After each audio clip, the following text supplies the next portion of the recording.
ఈ ఫోటోలో కనిపిస్తున్న ఇల్లాలి పేరు సుమలత. పచ్చని సంసారాన్ని తన చేతులతో తానే బుగ్గిపాలు చేసుకుంది. పరాయి పురుషుడి మోజులో పడి కట్టుకున్న భర్తకు ద్రోహం చేసిన మహిళ ఆమె. సినిమా స్టోరీలను అల్లడంలో ఎక్స్పర్ట్. చివరకు ఆమె అల్లినది కట్టుకథ అని తెలిసి గుడ్లు తేలేశారు అత్తింటివారు. ఇప్పటివరకు అమాయకురాలు అనుకున్నారు. కాని ఆ తర్వాతే వారికి మబ్బులు వీడాయి. చివరకు ఇంతకు తెగించటంపై నోరెళ్లబెట్టారు అత్తామామలు. ప్రియుడి కోసం కట్టుకున్న భర్తను కడతేర్చి ఓ నాటకమాడింది సుమలత. కాని ఆమెను సెల్ఫోన్ పట్టించింది. ఈ ఘటన ఆంధ్రప్రదేశ్లో చోటు చేసుకుంది. ఏపీలోని ఏలూరు జిల్లాలో ఈ దారుణం జరిగింది. భర్త అడ్డు తొలగించుకోవాలన్న ఉద్దేశంతోనే ప్రియుడి సహకారంతో భర్తను చంపి ఆత్మహత్య నాటకమాడింది సుమలత. ఆ వీడియోలను సెల్ఫోన్లో బంధించి వాటిని అపురూపంగా దాచుకుంది. కాని చివరకు ఆ వీడియోలే సుమలతను దొరికేలా చేశాయి. భర్తను చంపి బలవన్మరణంగా చిత్రీకరించిన ఈ ఘటన ఆలస్యంగా వెలుగులోకి వచ్చింది.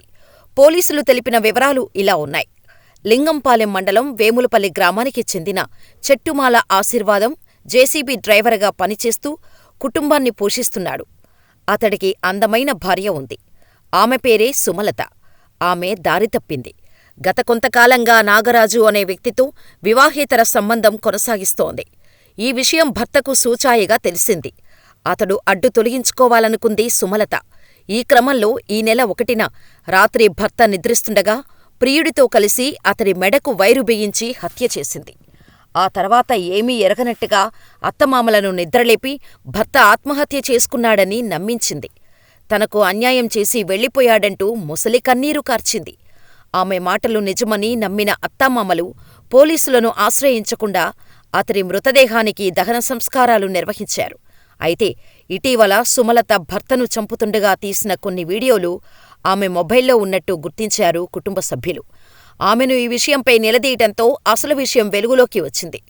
ప్రియుడు నాగరాజుతో కలిసి భర్తను హతమార్చినట్టు అంగీకరించింది. గురువారం ఉదయం మృతుడి తండ్రి ఫిర్యాదు మేరకు పోలీసులు కేసు నమోదు చేసి దర్యాప్తు చేపట్టారు. మృతదేహాన్ని బయటకు తీసి శవపరీక్ష నిర్వహించారు. సుమలతను అరెస్ట్ చేసి ఆమెను ప్రశ్నిస్తున్నారు పోలీసులు.